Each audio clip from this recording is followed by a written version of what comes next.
I'm Sabrina Zainal, and you're tuning into Nightline, news making the headlines. Sabah finally passes anti-party hopping bill. And production of clear refined white sugar gets green light.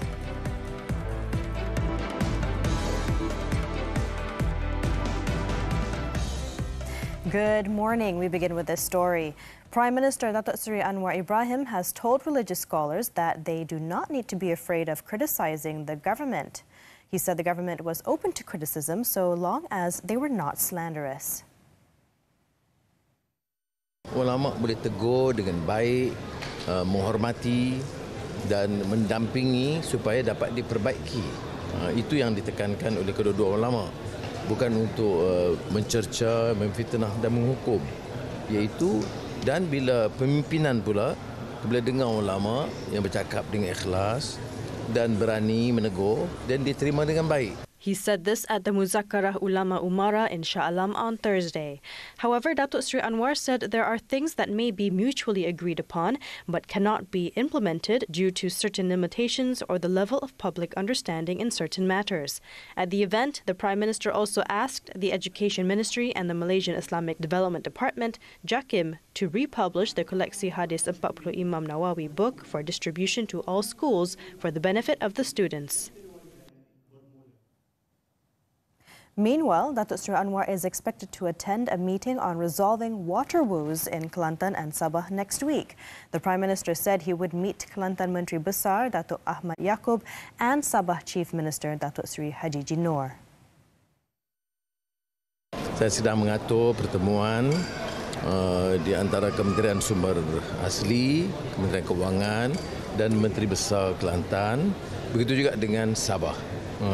Saya cuba ubah sesuai jadual untuk minggu depan. Datuk Seri Anwar had, during the Unity Government Convention recently, announced that the federal government would initiate plans to swiftly resolve the water supply woes in Sabah and Kelantan. The Prime Minister stressed that he is committed to finding a way to address the issue after receiving input on the problem from the concerned leaders.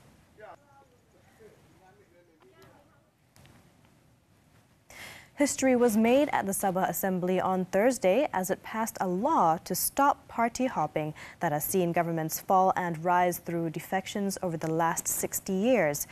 However, the passing of the amendment to the state constitution was overshadowed by the removal of Article 6(7) that provides a guide for the governor to appoint a chief minister after an election.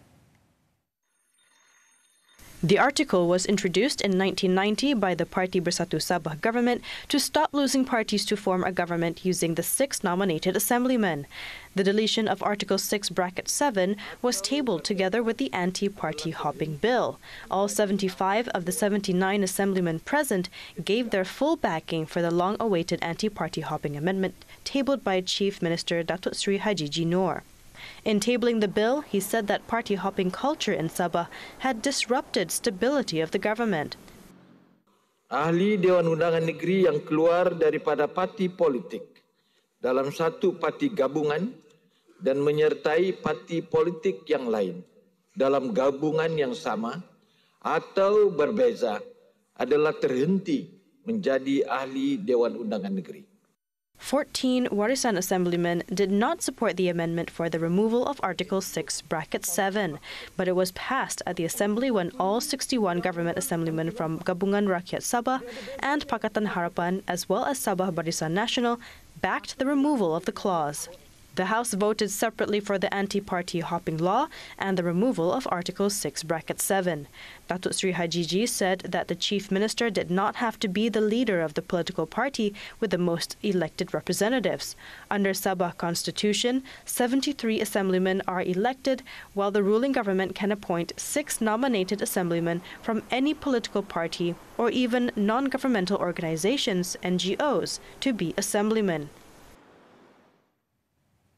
The government has allowed 2 local sugar-producing companies, MSM, Malaysia Holding Berhad, and Central Sugar's Refinery Sendiri and Berhad, CSR, to produce clear refined white sugar effective on Thursday.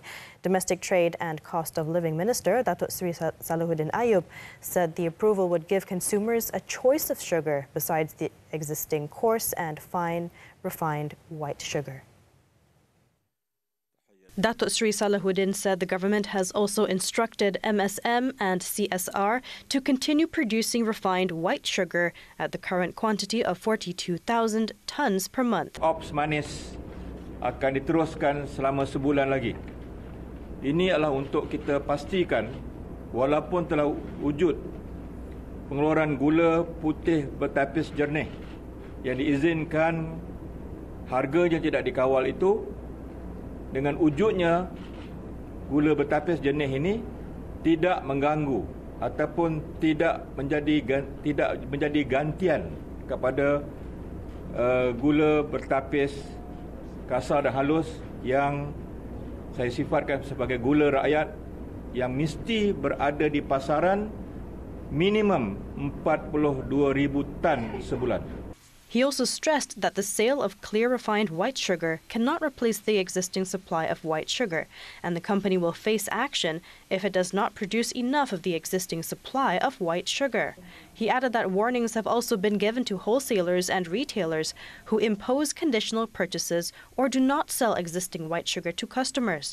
The current price of refined white sugar controlled by the government is 2 ringgit 85 sen per kilogram for the coarse sugar, and 2 ringgit 95 sen per kilogram for refined sugar set under the Supply Control Act 1961. On Wednesday, Investment, Trade and Industry Minister Datuk Seri Tengku Zarful Aziz had in his social media post said that the government conducts a thorough screening process before approving any memorandum of understanding MOU signed between local and foreign companies. This after Datuk Seri Johari Abdul Ghani had in the Dewan Rakyat asked for an explanation to the screening process, which saw such companies selected for MOU, especially with Chinese corporations during Prime Minister Datuk Seri Anwar Ibrahim's visit there recently. The Titiwangsa Member of Parliament said since he raised the matter in Parliament, the explanation should have been made in the August House and not in a Twitter video. Kalau syarikat-syarikat yang ada RM2 paid up capital, RM100 paid up capital, turnover pun tak ada, and you ask PM to witness, mana boleh, kena jaga standard Malaysia ni. Barulah orang trust FDI ni. Nothing personal about this. Ya, I think we talk about facts. Jangan cerita pusing-pusing, tapi kena cakap pusing-pusing ni dalam Dewan. Jangan cakap kat luar Dewan. During the Prime Minister's visit to China, he witnessed the signing of 19 MOUs between local and Chinese companies worth about 170 billion ringgit. Datuk Seri Johari said from what he had observed, several companies do not appear to have a track record worthy of collaborating with an economic giant like China, the world's second largest economy.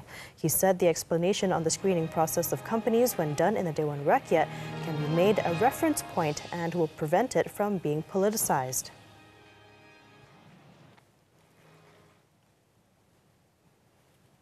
The government is planning to table the Energy Efficiency and Conservation Act, ECA, in the Dewan Rakyat this year. Natural Resources, Environment and Climate Change Minister Nik Ahmad said the act, among others, will strengthen the legal framework related to energy efficiency and conservation to ensure full involvement at various levels of institutions and organizations. This will assist in not only regulating energy efficiency and conservation, but also assist consumers to adopt more efficient equipment and appliances and better manage their energy consumption to reduce wastage. In March, Nik Nazmi was reported saying that the act was currently at the research stage. The paper is expected to be finalized before being brought to the Attorney General's chambers and presented to the Cabinet.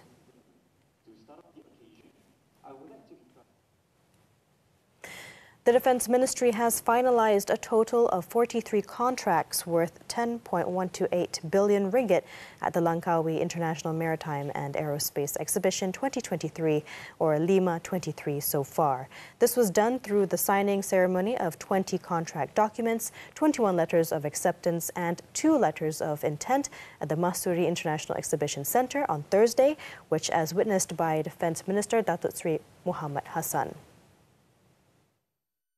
Sepatutnya banyak lagi lah, tetapi kita menilai semula kontrak-kontrak tersebut untuk kita membuat penilaian, khususnya kita untuk meneliti semula perkara tersebut. Jadi alhamdulillah ianya berjalan lancar pagi ini dan saya berharap supaya perolehan aset-aset ini akan dapat kita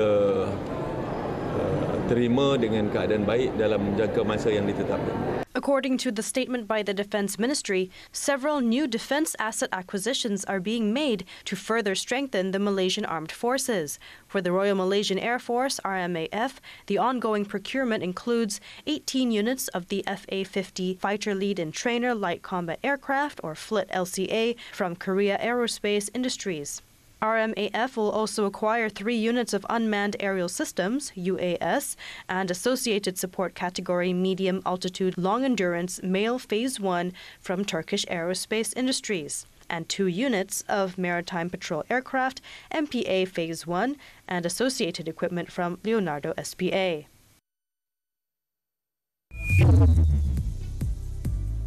Thai election winner eyes House Speaker post to push through changes.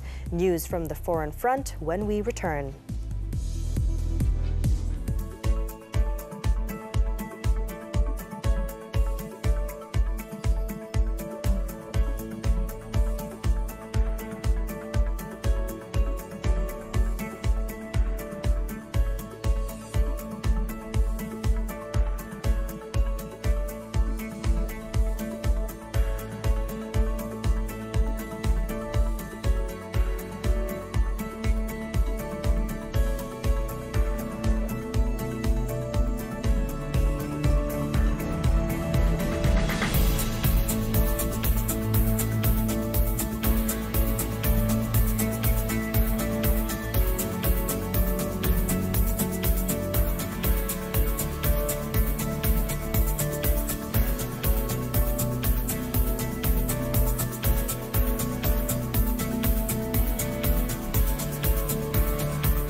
Welcome back.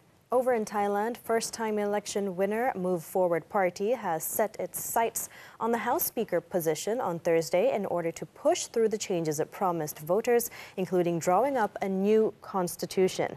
MP-elect Siri Kanya Tansakun announced the party needs to secure the post to accelerate legislative procedures once it has formed the country's next government with coalition partners. She added that besides the executive power, they have 3 agendas that require them to secure the chief of the legislative branch position in order to also push for the 45 bills that would allow the implementation of their policies. Following their historic win, Move Forward Party formed a coalition with 7 political allies and together have 312 seats in the 500-member House of Representatives.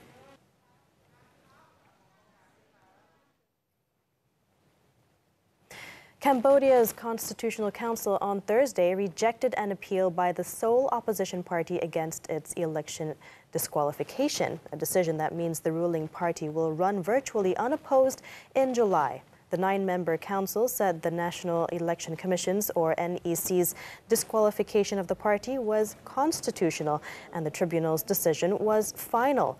Rights groups, however, have expressed outrage over what they call an attempt by long-serving Prime Minister Hun Sen to crush his democratic opposition. 70-year-old Hun Sen, known as one of the world's longest-serving leaders after nearly 4 decades in charge, has previously said his Cambodian People's Party, CPP, would dominate politics for up to a century.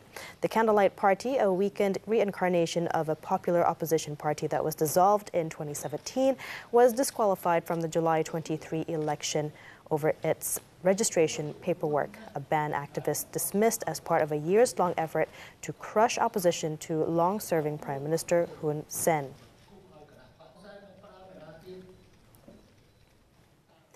4 Hong Kong students, including 2 minors, were sentenced on Thursday over their roles in an anti-government plot to set off bombs in public spaces. The 4 defendants, now aged 17 to 21, were members of a little-known group called Returning Valiant, which promoted independence from China and called for resistance after the security law was imposed.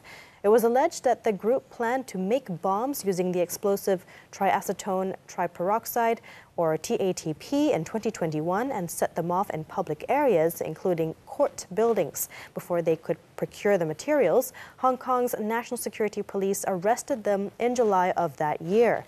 A court sentenced the oldest of the 4 to more than 5 years in prison and sent the other 3 to juvenile rehabilitation centers in a case handled under the national security law, which China imposed on the city in 2020 to quell dissent.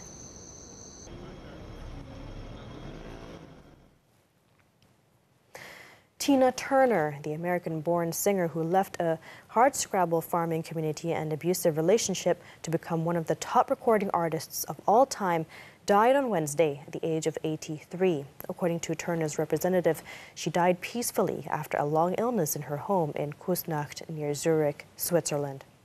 Now, it is understood that Turner had suffered a number of health issues in recent years, including cancer, a stroke, and kidney failure.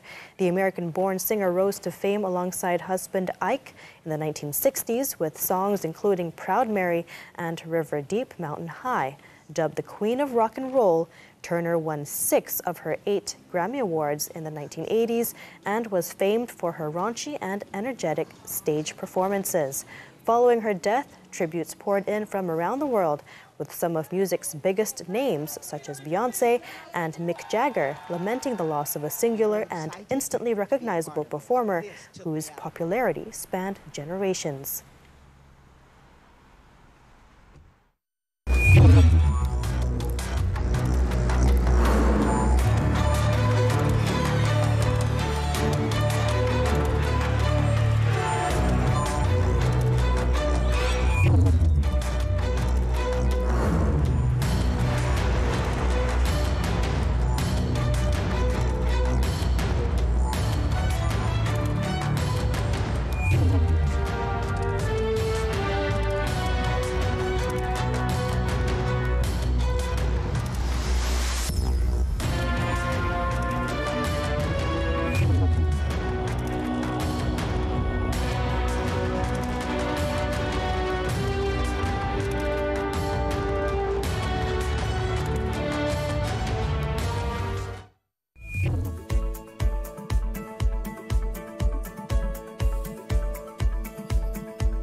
retirement plan, or are you planning your own retirement?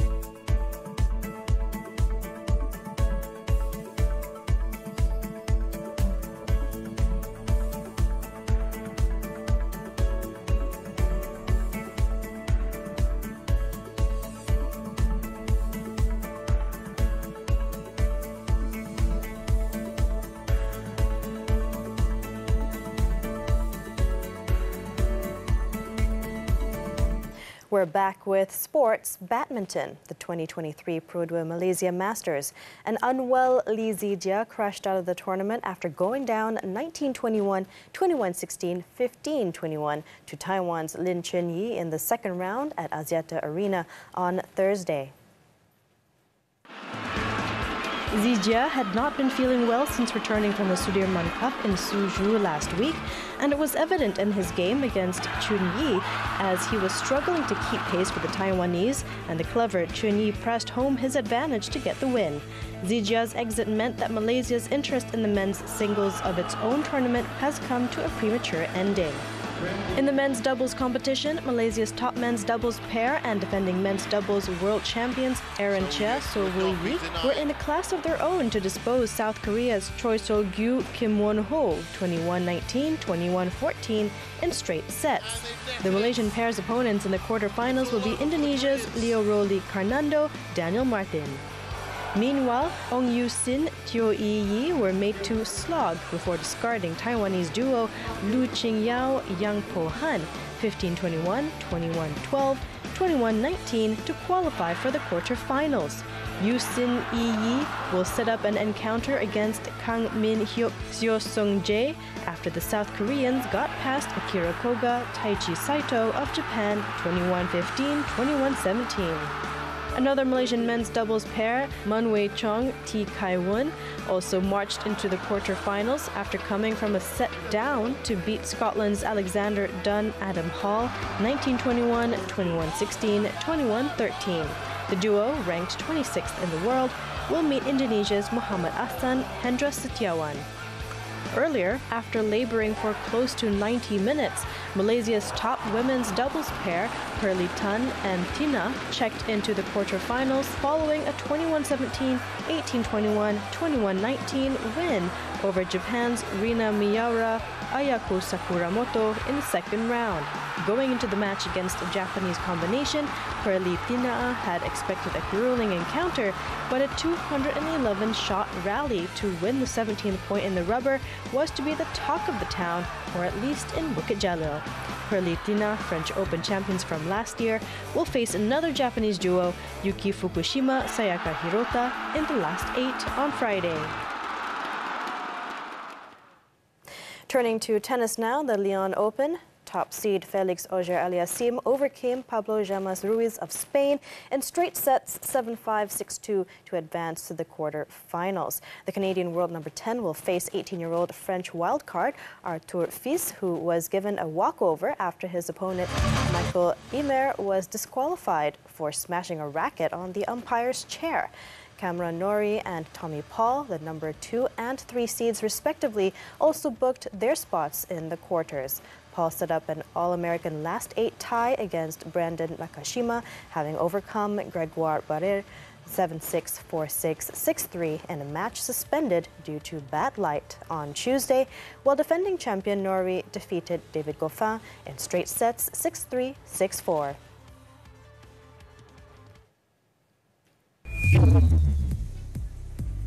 Coming up after the break, couple charged for injuring their children. Don't go away.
Thanks for staying with us. A businessman known as Datuk Roy and a Malaysian Anti-Corruption Commission MACC officer have been charged at the Kuala Lumpur Sessions Court for allegedly soliciting a 400,000 ringgit bribe in an investigation involving the son of former Prime Minister Tan Sri Muhyiddin Yassin. Datuk Roy, or his full name Muhammad Hussein Muhammad Nasir, was jointly charged with Muhammad Rashidi Muhammad Said with soliciting for themselves a 400,000 ringgit bribe from one Siti Dalina Berhan as an inducement not to detain Datuk Fakhri Yassin Mahyadin during MACC's investigation on Fakhri Yassin. Fakhri Yassin is the son of Tan Sri Muhyiddin. The offence was allegedly committed at a steakhouse in Bangsar on March 5th. The men also faced a second charge of allegedly receiving a 240,000 ringgit bribe from one Said Farid Said Al-Attas as an inducement not to detain Fakhri Yassin under remand during the investigation. The offence was allegedly committed in Desa Sri Hartamas on March 6th. The charges were framed under the MACC Act 2009, where they face imprisonment of up to 20 years and a fine of no less than 5 times the amount of gratification, or 10,000 ringgit, whichever is higher upon conviction. Muhammad Hussein and Muhammad Rashidi did not plead guilty to the charges. Deputy Public Prosecutor Datuk Wan Shaharuddin Wan Ladin told Sessions Court Judge Azura Alwi that the prosecution intended to transfer the case to another Sessions Court. At the other Sessions Court, the charges before the two men were read again before Judge Suzana Hussein. The case is fixed for mention on July 7th. In Kelantan, the State Customs Department has seized illicit cigarettes worth more than 2 million ringgit, including an unpaid duties in Bachok earlier this week. The enforcement team raided a lorry in Pantai Senok at 11 p.m. on Tuesday following a tip-off and a 2-week investigation and surveillance. Now, its director, Wan Jamal Abdul Salam Wan Long, said upon inspection the team found 209 boxes containing 2 million sticks of cigarettes. Authorities believe that the contraband was smuggled into Kelantan using boats from neighboring countries. Initial investigations showed that the contraband was intended for local distribution. No arrests were made during the operation, and the case is being investigated under the Customs Act 1967.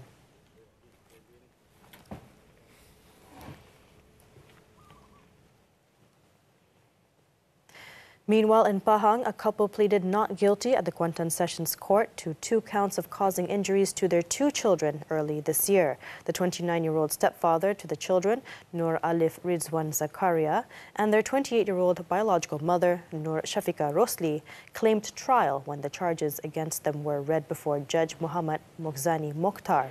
The duo were charged with ill-treating a 6-year-old boy and his 5-year-old sister under their care, which caused them to suffer physical injuries at a house in Pandan Damai, Bukit Rangin last January. The charges were framed under the Child Act 2001 and the Penal Code, which carries a fine of up to 20,000 ringgit or up to 10 years in prison or both if convicted. Muhammad Mokhzani fixed bail at 12,000 ringgit with 1 surety each and set July 4th for mention of the case.